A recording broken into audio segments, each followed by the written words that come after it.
صحیح بخاری اور صحیح مسلم کی متفقن علیہ حدیث ہے کتاب الجنائز چیپٹر میں کہ قبر میں 4 سوالات کیے جائیں گے. 4 کا عدد موجود نہیں لیکن سوال جو بتائے گے وہ میں گن کے بتا رہا ہوں 4 ہے. کہ قبر میں یہ سوال ہوں گے. پہلا سوال ہوگا مر ربو کا، بتا تیرا رب کون ہے. دوسرا سوال ہوگا ما دینوں کا، تیرا دین کیا ہے. تو کیا خیال ہے کہ بریلوی، دیوبندی، اہل حدیث، شیعہ یہ جواب دیا جائے گا یا کہا جائے گا دین الاسلام، میرا دین اسلام ہے. تو اگر قبر میں جا کر اسلام دین ہے تو قبر سے باہر بھی اسلام ہی دین ہونا چاہیے. ان مولویوں کو چھوڑو، ان شیخ الحدیث، شیخ القرآن اور مفتی اعظم اور فلانا اعظم، ان کو چھوڑو، انہوں نے اپنی قبروں میں جانا ہے، پتہ نہیں ان کے ساتھ کیا ہو رہا ہوگا. ہم تو اس کتاب کے پابند ہیں، سیدھی سی بات ہے. وہ اپنے اعمال اپنے ساتھ لے گئے، ہم کسی کے پابند نہیں ہیں. ہمیں ہمارے محبوب صلی اللہ علیہ وسلم بتا گئے کہ مومن جو ہے جواب دے گا میرا دین اسلام ہے. اب ہمارے حساب سے تو ایک تیسرا سوال بھی ہونا چاہیے تھا کہ تمہارا مسلک کیا ہے. اور جی اسلام تو ساری کہتے ہیں، مسلمان تو ساری کہتے ہیں.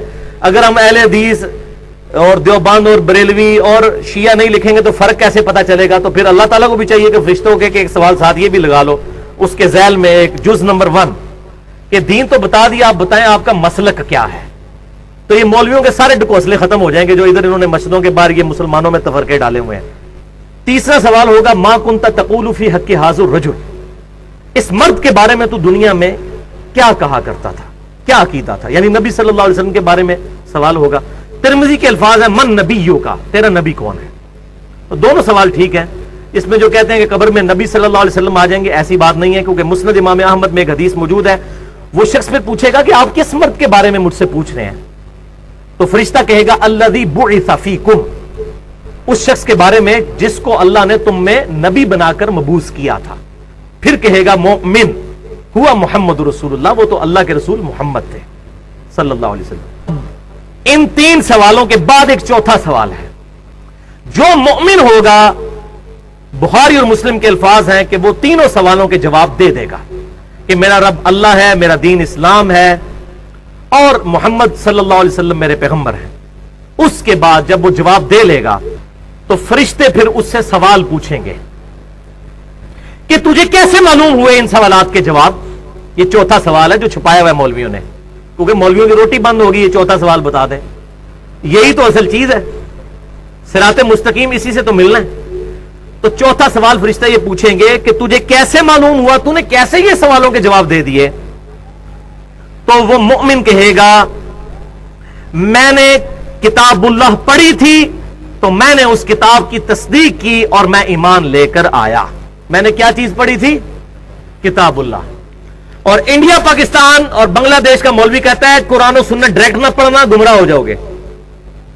اور بخاری اور مسلم کے الفاظ اسی حدیث میں ہے کہ آپ صلی اللہ علیہ وسلم نے اس کے بعد سورہ ابراہیم آیت نمبر 27 جو ہے وہ تلاوت فرمائی. یثبت اللہ الذین آمنوا بالقول الثابت، اللہ تعالی ثابت قدم کر دیتا ہے ایمان والوں کو اس صحیح قول کے اوپر.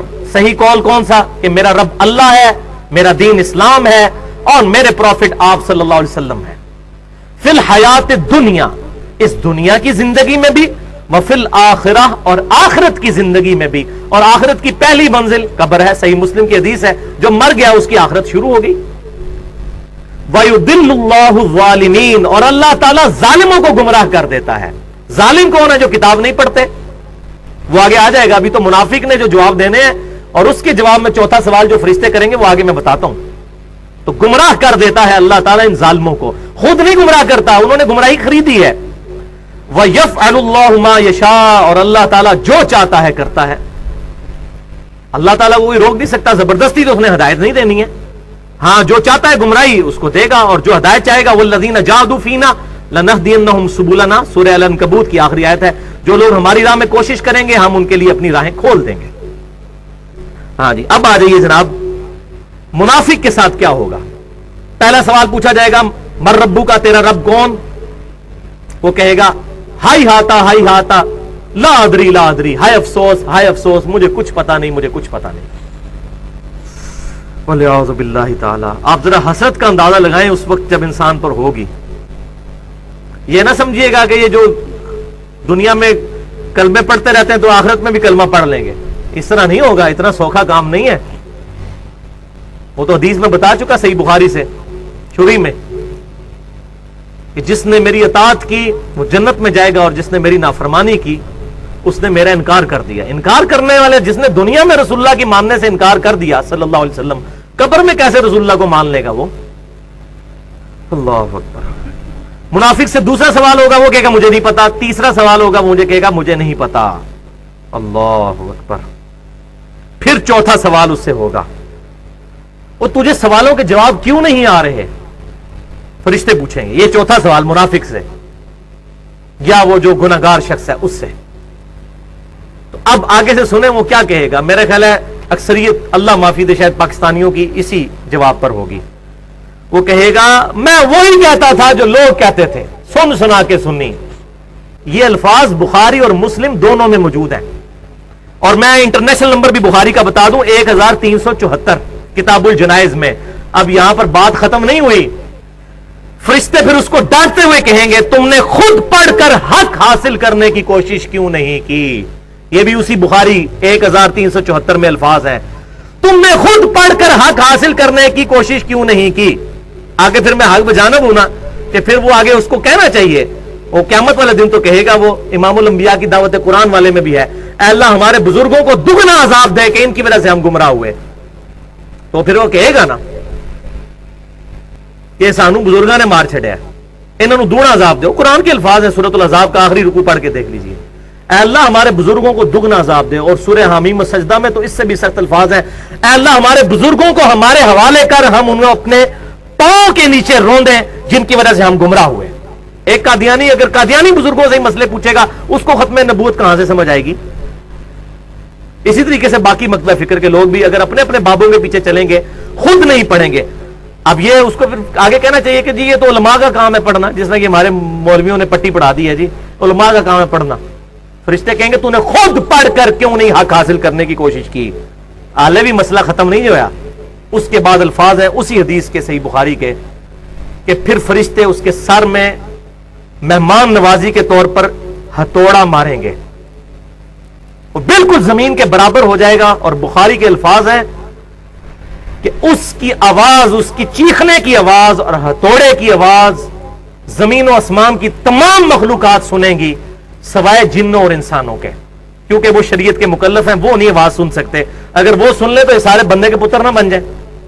روزانہ اگر ہتھوڑوں کی آوازیں آ رہی ہوں, یہاں دفنا کے آئے اور قبرستان کے گیٹ پہ پہنچے اور دھڑل کی آواز آئے پیچھے اس قبر میں سے, تو پتہ چل جائے اتنے بڑے داڑھی والے بزرگ تھے, اور تسبیحوں والے اور پگڑی والے, اور شلوار ان کی جو گھٹنوں تک پہنچی ہوتی تھی, اتنے بڑی جماعت کے امیر بھی تھے, اور یہ تھوڑا پڑ گئے ان کو.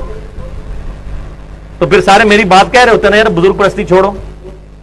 لیکن اگر یہی بات ہوگی تو کیسے دیکھ کر مانا تو کیا مانا؟ ان الذین یخشون ربهم بالغیب لهم مغفرۃ واجر کبیر, بے شک وہ لوگ جو کہ بغیر دیکھے اپنے رب سے ڈرتے ہیں ان کے لیے ہے مغفرت اور اجر عظیم. دیکھ کر تو ساروں نے مان لینا ہے. اب یہاں پر ہی یہ منافق کے کانٹیکسٹ میں وہ آیت پھر کیوں نہ پڑھ دوں. یہ آیت نکال لیجئے, سورہ طٰہٰ آیت نمبر 123. آدم علیہ السلام اور شیطان کا جو قصہ ہے اس کا ذکر ہو رہا ہے.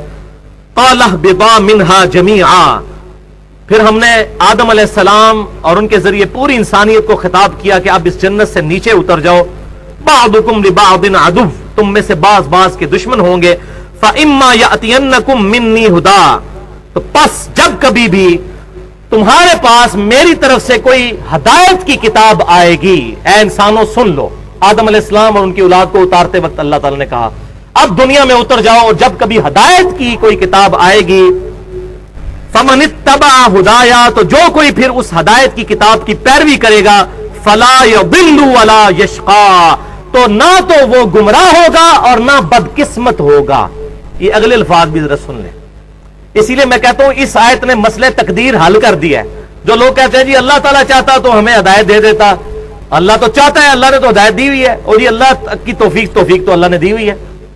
شیطان کا کوئی زور ایسا نہیں ہے, صرف دعوت دیتا ہے. بلکہ سورہ ابراہیم میں ہی آتا ہے شیطان پھر آخرت میں جھگڑے گا اس انسان کے ساتھ. جب انسان تہمت لگائے گا کہ مجھے شیطان نے گمراہ کیا, شیطان کہے گا میں نے کہاں سے گمراہ کیا, میں نے صرف دعوت دی تھی, میرا زور تو تیرے پہ کوئی نہیں تھا. واقعی کبھی زور نہیں ہے. آج گورنمنٹ آف پاکستان اناؤنسمنٹ کرے کہ فجر کی نماز جو تکبیر اولیٰ سے پڑھے گا اس کو 5,000 روپیہ فی نماز دیا جائے گا. شیطان سارے دنیا کے اکٹھے ہو جائیں, شیطان کا باپ بھی آ جائے, کسی کو مسجد میں جانے سے نہیں روک سکے گا. یہ سارے شیطان ختم ہو جائیں گے خود بخود. تو ہم اندر کی ہماری ہے, اپنی ول ہوتی ہے, ہماری اپنی خواہش ہی نہیں ہوتی. تو اللہ تعالیٰ فرما دیا جو ہدایت کی کتاب کی پیروی کرے گا نہ تو گمراہ ہوگا اور نہ بدقسمت ہوگا. اس سے یہ پتا چل گیا کہ جو خود قرآن کو نہیں پڑھتا اس نے بدقسمتی خود کمائی ہے, نہ کہ وہ اللہ تعالیٰ نے اس کو بدقسمت ڈکلیئر کیا ہے. ولا یشقا, شکی نہیں ہوگا وہ. شقی کہتے ہیں عربی میں بدقسمت کو, سعید کہتے ہیں خوش قسمت کو. تو مسئلہ تقدیر بھی الحمدللہ اس حوالے سے حل ہو گیا.